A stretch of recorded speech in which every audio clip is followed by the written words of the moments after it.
Hello guys, welcome back on my YouTube channel that is Biko Perfect. And in this video, I am going to discuss about some limitations of GDP.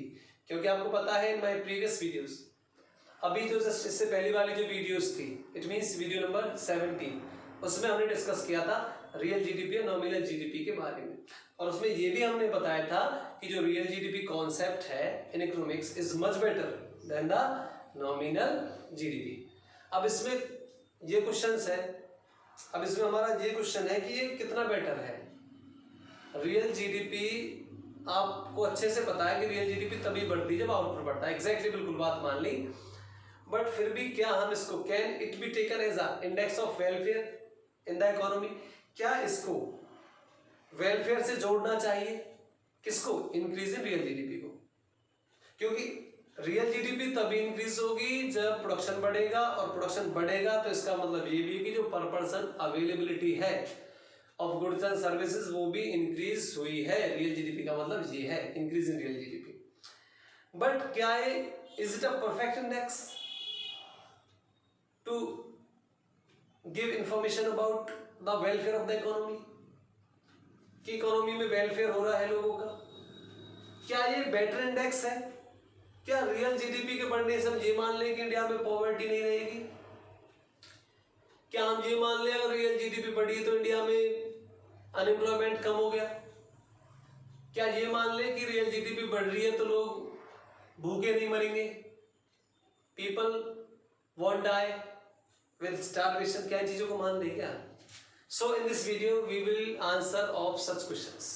हम इसी तरीके के questions का answer देंगे इसमें।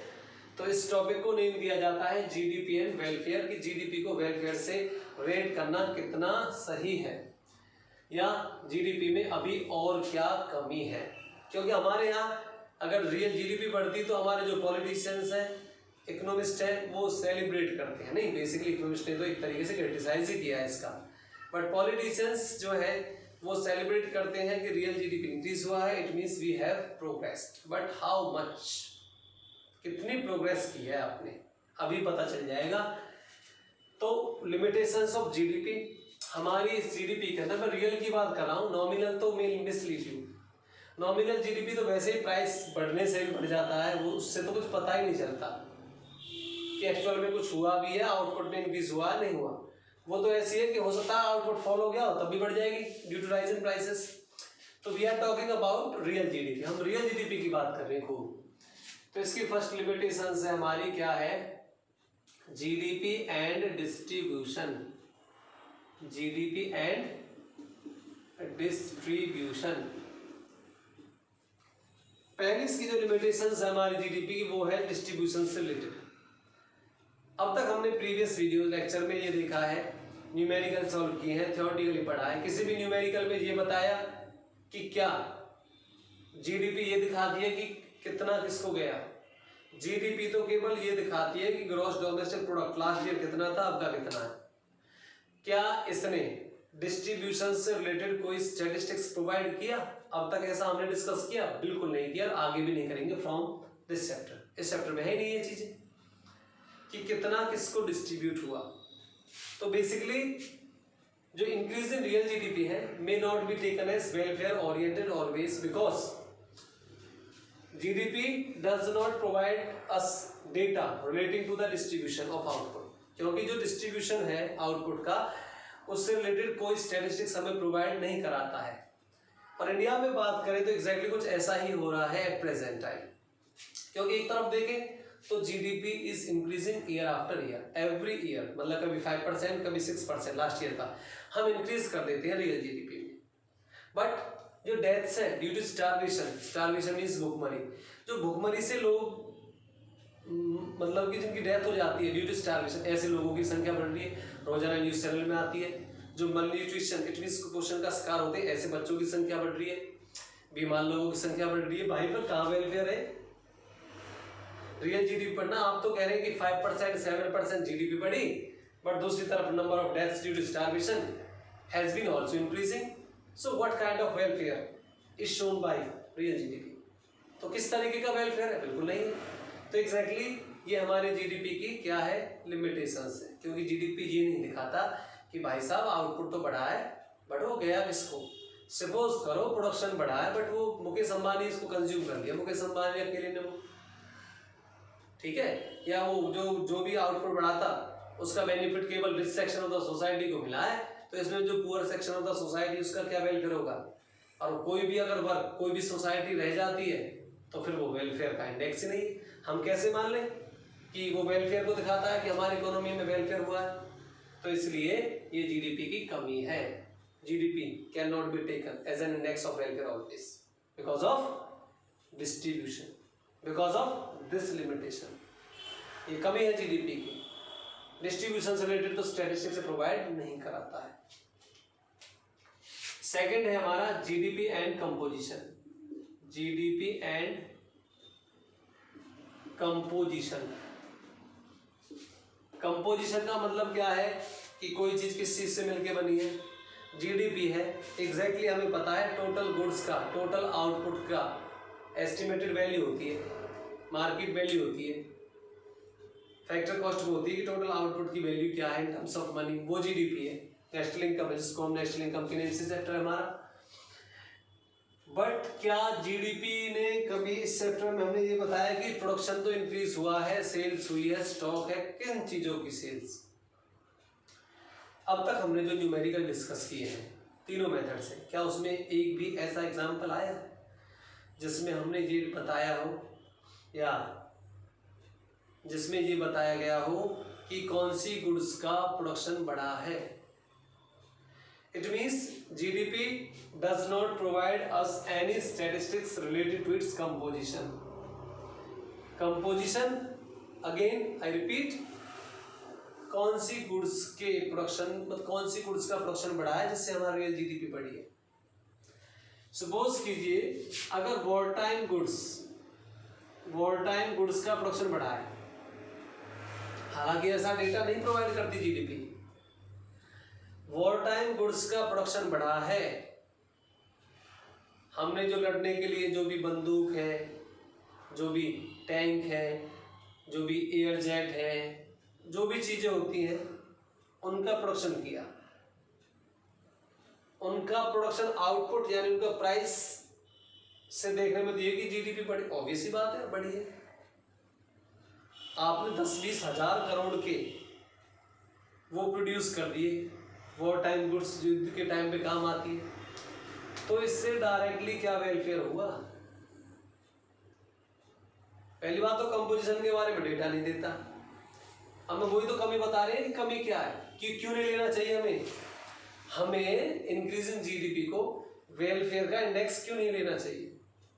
यही तो reason है कि हमें क्या पता। आपने तो कहती खूब 10% जीडीपी इंक्रीज हुई है, रियल जीडीपी मान ली कि लास्ट ईयर के कंपैरिजन में इस ईयर हमने 10% आउटपुट बढ़ाया है, बिल्कुल बात मान ली, बट ये तो पता ही नहीं चला उस आउटपुट से, मतलब उस आउटपुट में किन चीजों का प्रोडक्शन बढ़ा है। अगर उसमें वॉर टाइम गुड्स का प्रोडक्शन बढ़ा हो तो इससे डायरेक्ट क्या वेलफेयर है? ये तो वेलफेयर से कोई रिलेटेड ही नहीं है। जिसका पेट नहीं भर रहा है वो क्या इन गुड्स के प्रोडक्शन से कुछ मिलेगा उससे? कुछ भी नहीं। हालांकि इनडायरेक्टली इनका प्रोडक्शन बढ़ना भी अच्छी चीज है। You will feel security, you will feel secure at borders, ठीक है, सिक्योरिटी के पॉइंट ऑफ व्यू से आप अच्छा फील करोगे, आप सेफ रहोगे। बट पेट भूखा है, पेट में कुछ है नहीं, तो भैया उसका सिक्योर रहेगी क्या करेंगे? बॉर्डर पे सिक्योर, अंदर तो सिक्योर नहीं है। तो जीडीपी कंपोजिशन के बारे में कोई इंफॉर्मेशन नहीं देती है, तो ये एग्जैक्टली कमी है। इसलिए इंक्रीज इन जीडीपी को हम नहीं मान सकते बेटर इंडेक्स, क्योंकि ये पता नहीं चलता कि प्रोडक्शन किस चीज का बढ़ा है।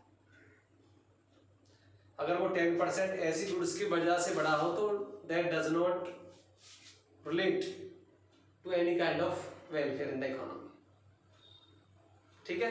तो ये क्या है, हमारी जीडीपी की लिमिटेशंस है, राइट। नेक्स्ट पॉइंट, नेक्स्ट है हमारा non monetary transaction. Non monetary transactions, बहुत सारे ट्रांजैक्शन रह जाते हैं, जीडीपी की ये भी कमी है। जब हमारे नेशन में नेशनल इनकम कैलकुलेट की जाती तो बहुत सारी चीजें ऐसी हैं वो रह जाती है, उनकी कैलकुलेशन हो ही नहीं पाती है। और वो कौन से ट्रांजैक्शन है? वो है नॉन मॉनेटरी ट्रांजैक्शंस, जिन ट्रांजैक्शंस से मनी अराइज ही नहीं हुई है उनके बारे में पता ही नहीं चल पाता, वो रह जाते हैं। That leads to under estimation of GDP. तो जीडीपी का फिर क्या होता है? अंडर एस्टिमेशन होता है। ये नॉन मॉनेटरी ट्रांजैक्शंस कौन सी है? सपोज कीजिए जैसे फार्मर्स हैं, अपने पास खाने के लिए गेहूं रख लेते हैं, चावल रख लेते हैं अपने पास, मार्केट में जो सेल किया उसका तो पता चल गया कितनी सेल्स हुई है, ठीक है, ये सेल कराया, कोई एक्सपेंडिचर भी करेगा परचेज करने पे, वहां से पता चल जाएगा। बट नहीं तो किसानों ने कोई खर्चा किया, एक्सपेंडिचर से पता चल जाए। नहीं, इनकम का पता चला कि भाई किसानों को इनकम की मतलब सरकार ने पेमेंट की है। अब उन्होंने नहीं ये बताया गवर्नमेंट को कि कितना हमारे पास है, कितना हमारे पास है, वो भी तो आउटपुट है, बट उसकी कैलकुलेशन ही नहीं की जीडीपी ने, पता ही नहीं चला। तो क्या होगा? अंडर एस्टिमेशन होगा। वो अंडर एस्टिमेशन ऑफ जीडीपी है। जब जीडीपी सही तरीके से कैलकुलेट ही नहीं की जा रही तो फिर ये वेलफेयर इंडेक्स कैसे मान लें इसको? तो ये भी जीडीपी की कमी है कि स्टिल अभी barter system prevails in India. बहुत सारे काम ऐसे हैं जिनका हिसाब किताब पता ही नहीं चलता, और उनकी ऐसे ट्रांजैक्शंस की वजह से जो जीडीपी है उसका अंडर एस्टिमेशन होता है, और अंडर एस्टिमेशन होने की वजह से उसमें वो कमी है सॉरी, यहाँ हम उसको वेलफेयर इंडेक्स नहीं मान सकते, वेलफेयर इंडेक्स कंसिडर नहीं कर सकते, ठीक है। हम लोग, एक पेरेंट अपने बच्चे को पढ़ाता है, आप लोग घर में काम कराते हैं, लीजर टाइम एक्टिविटीज जब फ्री होते हैं तो कुछ ना कुछ काम करा देते हैं, तो इन चीज़ों के बारे में कभी पता ही नहीं चला। नहीं, इकोनॉमिक्स और जीडीपी ये कहती है कि अगर आप सर्विसेज देते हो प्रोडक्शन में, यानी कोई भी काम आपने ऐसा किया है जिनसे गुड्स या सर्विसेज का फ्लो हुआ है, मतलब कि गुड्स एंड सर्विसेज जनरेट हुई हैं, बढ़ी हैं वो चीज़ें, should be included, your payment should be made, आपकी पेमेंट की जानी चाहिए। बट जो हम अपने घरों में काम कर रहे हैं, फ्री बैठे कुछ ना कुछ हमने प्रोड्यूस कर लिया, पता ही नहीं चला क्योंकि उस काम करने से मनी तो अराइज हुई नहीं, तो वो नॉन मॉनेटरी ट्रांजैक्शंस है। बार्टर सिस्टम में यही तो होता है। बार्टर सिस्टम में क्या है? हमने काम कराया, उसको सामान दे दिया, फिर जीडीपी की कैलकुलेट कैसे करेंगे भाई? अगर वो एक्सपेंडिचर करता तब कैलकुलेशन हो जाती, वो मार्केट से खरीदता तब कैलकुलेशन, पता ही नहीं चला, आपस में उनका एक्सचेंज हो गया, मार्केट तक गया ही नहीं कभी वो, ठीक है। तो जो चीज़ मार्केट तक नहीं गई तो उसकी फिर कैलकुलेशन कैसे होगी? तो ऐसे ट्रांजेक्शन्स को, लेन देन जो होते हैं उनको बोलते हैं non monetary transactions, and non monetary transactions leads to under estimation of GDP, that's why it should not be taken as an index of welfare in the economy, ठीक है। और जीडीपी की कमी है। नेक्स्ट है हमारा rise in population.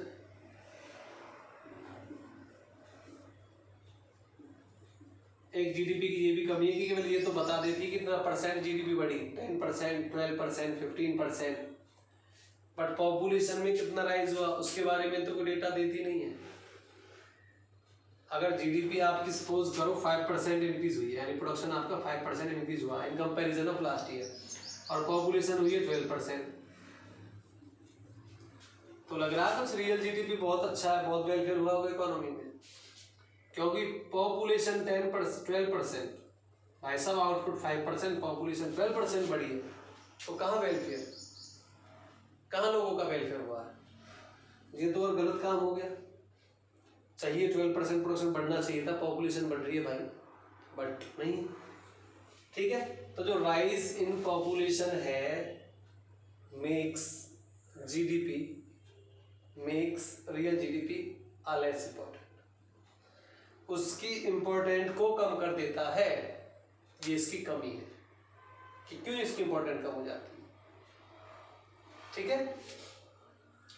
Next, basically वैसे तो मोस्टली तो 4 पॉइंट्स यूज करते हैं, 5th भी मैंने ऐड ही कर दिया आज बात, ये हमारे सिलेबस में बिल्कुल है, इन्हीं को यूज किया जाता है। वैसे externality,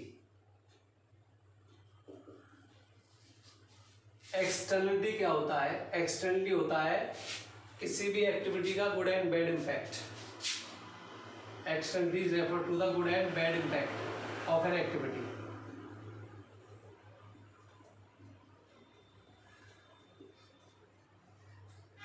good impact and bad impact किसका? एक्टिविटी का। एक्सटर्नलिटी का मतलब है कि सपोज कीजिए अगर आपने कोई गार्डन डेवलप किया, इट मीन्स आपने एक गुड्स या नॉन मैटेरियल गुड्स आपने प्रोड्यूस की। अब उस गार्डन का यूज आपके पड़ोसी भी करेंगे, वो फ्रेश एयर देगा, उसमें घूम भी लेते हैं, ठीक है। तो क्या उस चीज को जब आपने वो चीज जनरेट की थी, डेवलप किया था, उसमें पेड़ लगाए, साफ सफाई की, क्या किसी ने आपको पेमेंट की? कोई नहीं करता। कौन करेगा? ठीक है, nobody has made your payment while you develop the garden. तो ये तो गुड है, गुड एक्टिविटी है, और जिसके लिए आपको पेड नहीं किया गया, तो ये रह जाती ना ऐसी चीजें। अंडर एस्टिमेशन हुआ जीडीपी का, फिर कहाँ इंपॉर्टेंट है, मतलब कमी है इसकी एग्जैक्टली, ठीक है। तो ये गुड इम्पैक्ट का एग्जाम्पल है गुड एक्टिविटी का। कुछ बैड एक्टिविटीज भी होती हैं इकोनॉमी में जिनके लिए पेनल्टी लगनी चाहिए लोगों पे, बट नहीं लग पाती। जैसे कि जितनी भी फर्म्स हैं प्रोड्यूस करने वाली, वो एयर पोल्यूशन कर रही हैं, वाटर पोल्यूशन करती हैं, ठीक है, उनसे हेल्थ खराब होती है, उन पे पेनल्टी लगनी चाहिए होती है, but they are not penalised. Example है, ऐसे बहुत सारी बैड एक्टिविटीज होती हैं जिनके लिए पेनल्टी लगनी चाहिए बट नहीं लग पाती। तो ये जीडीपी की क्या है, इनको बोलते हैं एक्सटर्नलिटीज, लिमिटेशन है। इसके अलावा एक और बात बता दूं मैं, जीडीपी की limitations. Increase in real GDP, आपकी जीडीपी जो है रियल वो खूब इंक्रीज हुई, मान ली बात, बिल्कुल I can not deny. But suppose कीजिए जीडीपी बढ़ने से कभी आपने ये देखा कितने पेड़ काटे गए, कभी आपने ये देखा कि हमारा जो एनवायरनमेंट है कितना डिग्रेड हुआ, हमारी ग्रीनरी कितनी कम हुई, कभी इन चीज़ों का आइडिया लगाया? किसी ने लगाया। ये भी तो कमी है कि भाई साहब अब नंबर ऑफ जो डिजीज है वो इंक्रीज हो रही है, लोगों की इम्यूनिटी नहीं है, पॉल्यूशन इतना, मतलब कि इतना लेवल हो गया पॉल्यूशन का, सांस लेना भारी हो रहा है, तो जीडीपी फिर कहाँ है अच्छा बढ़ना? ठीक है आप खुश हो अपने लिए, प्रोडक्शन बढ़ा रहे हैं, पर ये भी देखो कितना नुकसान कर रहे हैं। ये भी तो उसकी कमी है कि वो एनवायरनमेंट को खराब करती है आपकी इंक्रीज इन रियल जीडीपी, बहुत सारी चीज़ें, ठीक है। जैसे नोटबुक वगैरह है, हालांकि हम ये नहीं कह सकते कि पढ़ना छोड़ दो। ये जो नोटबुक बनती है, सुनने में आया है कि पेड़ों को काटने से बनते हैं कागज, पेपर जो बनता है, तो इन चीज़ों का बढ़ना तो अच्छी चीज़ नहीं है और हमारा एनवायरनमेंट खराब हो रहा है, तो इसलिए इसकी कमी है। हम उसे वेलफेयर ओरिएंटेड कैसे कहते हैं, इंक्रीज इन जीडीपी को। तो क्या थी ये हमारी लिमिटेशंस थी, या आप कह सकते हैं कि जीडीपी को हम कितना रेट कर सकते हैं वेलफेयर से रिलेटेड। तो इसको वेलफेयर से रिलेट नहीं करना चाहिए हमेशा कि जीडीपी बढ़ी नहीं, मतलब थोड़ी बहुत बढ़ी और हमने मान लिया कि हाँ वेलफेयर हुआ है, हम ऐसा नहीं कह सकते बिकॉज ऑफ दीज लिमिटेशंस, क्योंकि ये कुछ जीडीपी की लिमिटेशंस है। तो इस वीडियो में इतना ही, बाकी जो और कुछ रहता है थोड़ा बहुत हमारा नेशनल इनकम में, क्योंकि ये हमारी 18th वीडियो लेक्चर है फ्रॉम नेशनल इनकम चैप्टर। तो most probably 1 or 2 video lectures will be also made, जिसमें आप हमारा पूरा syllabus from this chapter will be covered. So keep watching this video. Thank you and have a good day.